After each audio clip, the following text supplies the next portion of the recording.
Welcome back to the Tomatito Boxing Show. Let's talk about the event that took place this past Saturday, which was more of an entertainment headlining event put on by MVP Promotions, Jake Paul's MVP Promotions, and he ended up facing off against the King of Violence, Mike Perry, a 5-0 fighter in BKFC, a former UFC fighter. This seems to be the trend for Jake Paul as he continues to train and improve himself within the sport of boxing. He's calling himself the face of boxing. He says that everybody's scared to share the ring with him. They don't want to look bad. And that's his way of baiting fighters. But he continues to fight retired fighters, MMA fighters. And he was supposed to fight Mike Tyson on this one. And there we go. Same thing. He's close to 60 years old. Mike Tyson is. And Jake Paul ended up baiting him into a fight, negotiations, money talks. And that fight didn't happen because Mike had some health issues. Of course, he's almost 60 years old. So that fight has been rescheduled to November 15th. He wanted to stay active. And he brought Amanda Serrano, who's his number one protege in his promotional company. And Amanda Serrano, if you remember her last outing, she ended up stepping into the ring, very emotional with her sunglasses on because she had gotten some chemicals from when she got her hair done earlier in the week, leak into her eye and damage her eye. And therefore she could not compete. She was not deemed fit to compete on that night. And they ended up rescheduling the fight. Found a new opponent. She was a headlining event on that night, and it ended up being Jake Paul with Ryan Borland, if I'm getting those fights correctly, where he looked sensational against a construction worker, if I recall correctly, in Borland, who was a part-time fighter. On paper, he looked like he had a good record, but he was a part-time fighter fighting 0-1s and people making debuts and so forth. Nothing serious yet. Jake Paul continues to make the claim that he's a serious cruiserweight, and I just don't see it. I'm not buying it anymore. So it is an entertainment. It does draw big crowds. You guys that watch the event, you guys see it. I'm not placing him up there. I refuse to believe that he would have a chance with Zurdo Ramirez or Jayo Petaya or Myris Brady's or Chris Billum Smith. Let's just separate it. Elias Zorro, who got knocked out in crazy fashion by Jayo Petaya in December and just got recently stopped again, he would have a good chance against Jake Paul. And he's a top 30 fighter. But he beat Mike Perry. He stops him. And he continues on. The only boxer that he's faced was Tommy Fury. And he lost that fight. But he surrounds the card and builds it up around prospects and contenders, future contenders, within their respective divisions. Very good boxers and a lot of talent on the undercard. And he does a mix of MMA and boxers from that are past their heyday, like Uriah Hall, who used to compete in the UFC, was a very strong opponent in the UFC. He was 1-0 in boxing against a football player in his first fight, an NFL football player. And he fought Julio Cesar Chavez Jr., who used to be a former champion, who was a big draw and a big name in his heyday in boxing. But we know that drug abuse and the partying and the lifestyle took over Julio Cesar Chavez's career, and he would still come back in the ring for future paydays and would just get humiliated, get embarrassed, get beat. He lost to Anderson Silva. Remember that? And Anderson Silva that has been retired for years. He had that exhibition match and lost to Anderson Silva. Julio Cesar Chavez Jr. says that fight woke him up because he got embarrassed in his own sport. And here he goes again. A fighter that took up a style in the footsteps of Anderson Silva, Uriah Hall. He says he modeled his style after Anderson Silva and fought in that way as an MMA pro. Very dangerous fighter. In his heyday, has now taken boxing. And for the boxing fans, the positive news is that Julio Cesar Chavez, as worn out, as past his prime as he is, there's flashes of his old self there. He was in decent shape considering the shape that he's been in the last few years, but he's not fully in boxing shape yet. However, if he is fully dedicated now, and he was talking that way pre-fight, during the fight, or at least looking that way during the fight, and then post-fight, he says that he enjoyed it, that he missed it, that he wants to get back to doing this full-time, that he's fully dedicated and now sober. Yes, he's past his prime, but there's a place for him. He called out Jake Paul after his victory over Uriah Hall. He got a decision victory. It was a 6-round fight. And Julio Cesar Chavez Jr. got another win.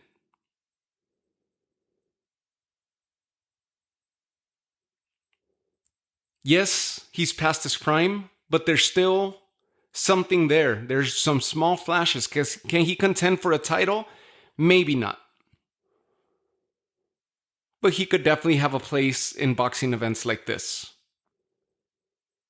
and make a name for himself. I just don't see him competing, especially how they fought so heavy. I believe he fought at cruiserweight also. Light heavyweight or cruiserweight. They were fairly heavy. So maybe if he continues this route and gets in a few fights, those are divisions that are getting a little bit lighter in competition, with a lot of new prospects and contenders lining up. I believe he was also at cruiserweight for some reason. I can't find the weight right now as I'm looking, but I believe he was fighting at cruiserweight as well. So again, can he beat a Tommy Fury? Maybe he could contend with them. Can he beat Zurdo Ramirez? No. Or a Jayo Petaya? No. But he will always have that name that will help him draw a payday and some decent opposition.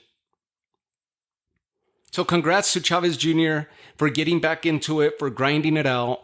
And there was flashes of what was the style that got him to the world championship levels and the fights.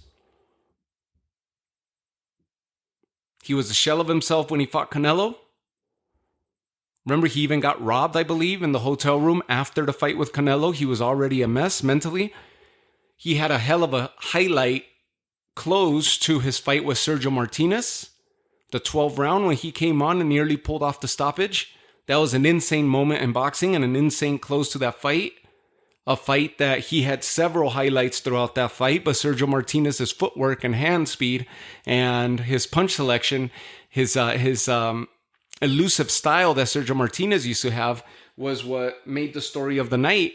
Everybody waiting for that one punch home run knockout from Chavez Jr. and it nearly landed in the 12th round. He nearly pulled it off. So that was the Chavez Jr. that people used to, that white people were drawn to him.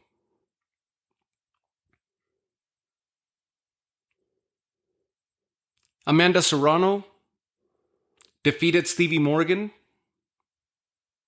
in 2 rounds. Punches and bunches, speed, footwork, and an absolute onslaught for a Stevie Morgan that was not prepared to fight the fight that Amanda Serrano presented to her. She thought this was going to be a long, drawn-out decision-type fight. But we know time and again that Amanda Serrano, the reason why a lot of people and most people like tuning in to watch her fights is because she's going to go for the fight. She's going to make it into a fight. She likes to mix it up, and she doesn't mind getting hit. She doesn't mind the gambit, takes a few punches to deliver a few punches, and she likes to make those fights exciting. And when she sees the opening, she will go for the kill. And that's why people are fans of Amanda Serrano, including myself. The fight with Katie Taylor was an amazing showdown that now we're scheduled to see Katie Taylor and Amanda Serrano 2 come November 15th this year as the co-main event to Jake Paul and Mike Tyson. Jake Paul defeating Mike Perry secured that fight with Mike Tyson in November. A lot of people felt that Mike Perry was, because he's a bare knuckle fighter, he was going to knock out and clean the floor with Jake Paul. But it was very evident. The styles, the MMA style of brawling, of street fighting, of lunging punches forward as a flat-footed fighter is not going to get you anywhere with somebody who knows a little bit about boxing.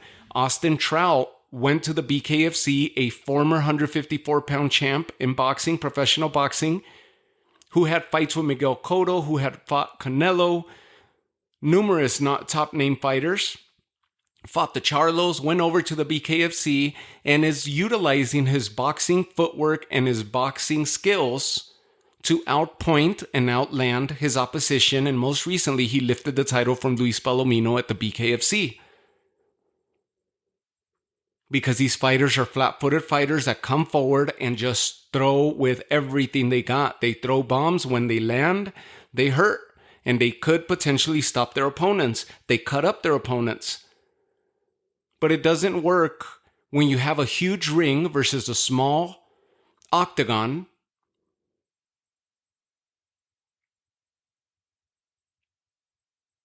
Or a small enclosure such as BKFC. Versus that of a 20-foot ring where the boxer is able to utilize his footwork and the fighters begin to tire out and gas out and stamina becomes an issue, and then you're getting peppered and picked apart with the jab. Jake Paul is a two-trick pony. He will jab and he will throw his overhand right. Every so often he'll mix it up with an overhand looping hook, left hook, and that's it. And from there, he'll just move around. So anybody that has a little bit of movement and can cut off the ring will completely destroy Jake Paul. But it's not going to happen because he continues to find fighters that are not boxers. And he's found his niche and he's got the money to put on his own event so he could do whatever the hell he wants. The cool thing, and what I do appreciate about this, is that the main event was not the draw for me. It was seeing Amanda Serrano as a true boxing fan. And it was seeing H2O.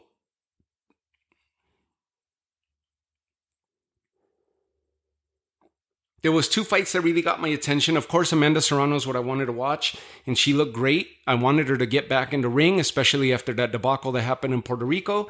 She's back in the ring, won once again, and secured that fight, the rematch with Katie Taylor. Julio Cesar Chavez Jr., I had curiosity with that, but the two fights that I was really interested in were Corey Marksman and Tony Aguilar. Tony Aguilar and Corey Marksman fought to a draw earlier in the year.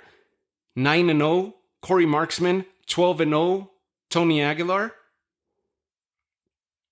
Good fighters that fought to a draw. Very, very interesting fight that they had between them. And again, it was a super entertaining fight. These are two fighters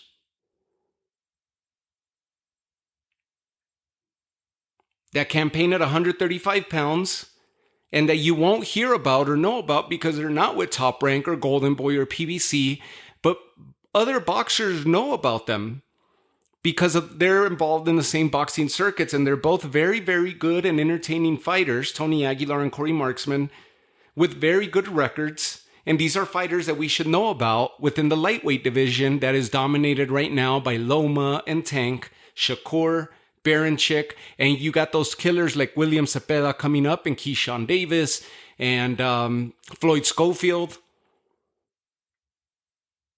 There's a lot of good fighters. Kid Kansas. So Corey Marksman and Tony Aguilar are two absolute dogs in that division, as are Ashton Sylve and Prince Bahdi.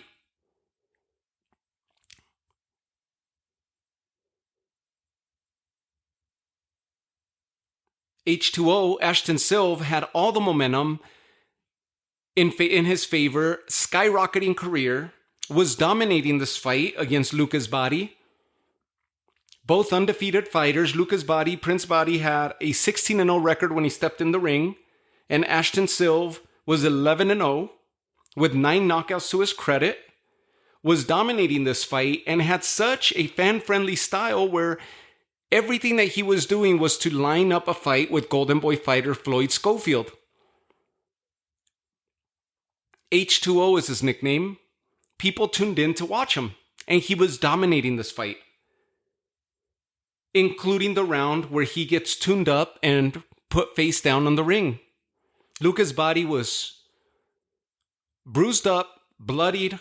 His eyes were nearly shut or shutting, but he continued the course and continued to walk forward, take the fight to Ashton Sylve. Sylve continued to utilize his fast hands, mixing up his attack, good footwork, and started getting cocky. Started dropping his gloves, started looping his punches to try to go for a sensational stoppage. And amidst that, they meet each other in the center of the ring. His hands are wide open on the reset of an attack, Sylve's are, and Luca Bahdi lands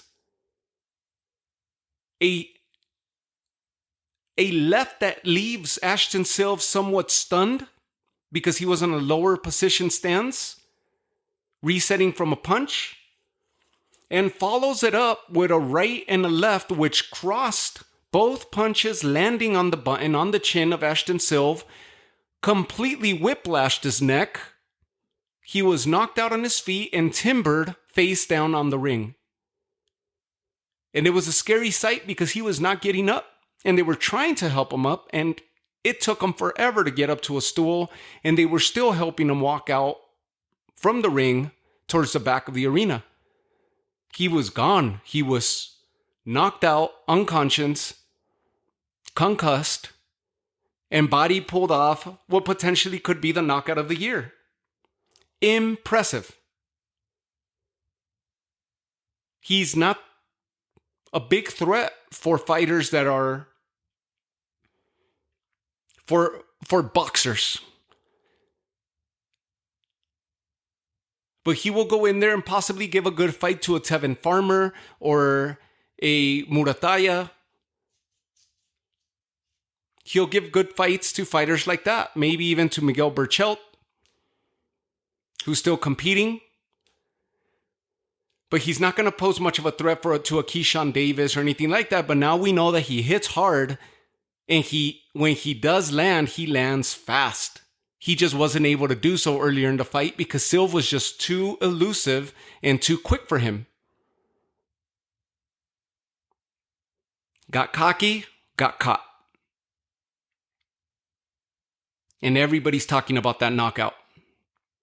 So congratulations to Luca Bahdi, who called out Floyd Schofield after the fight as well. And Schofield answered on Instagram saying, please send the contract, I'm ready.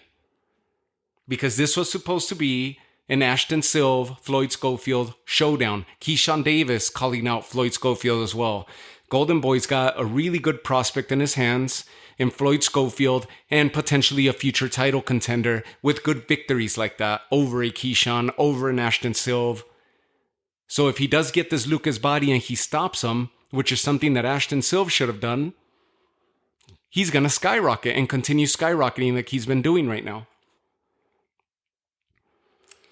So we continue tuning into these cards for the entertainment of the main events, but those of you that are hardcore boxing fans, there's a lot to find in these MVP cards because he is building his events around boxers. And then you have some entertainment cards in there mixed in with former boxers or boxers past their prime with MMA guys and what have you, or entertainers and MMA guys, what have you. But in between there, you'll find some really good talent, up-and-coming talent, and big names such as Amanda Serrano, this is the new connection of like what we got accustomed to for a few years with Triple G and Chocolatito Gonzalez. Now we got Jake Paul and Amanda Serrano putting on these events together. Amanda giving him the legitimacy of boxing and raising the profile for female boxing while Jake Paul goes on and puts his events on. So I leave you guys with that. And let me know what you guys think of the overall event, of the MVP Promotions events, and what you think of Jake Paul fighting Mike Tyson. I really don't want to see that. What you think of Chavez Jr. calling out Jake Paul after that, after his win. So again, same thing. We're talking about the same thing. How do you think Jake Paul would do with Jairo Batalla or Chris Billum-Smith or Zurdo Ramirez? I just don't see it. I just don't see it. But I'd like to know what you think. I'll leave you guys with that. Thank you guys again for tuning in. Take care of yourselves, and I'll talk to you guys all soon. Take care.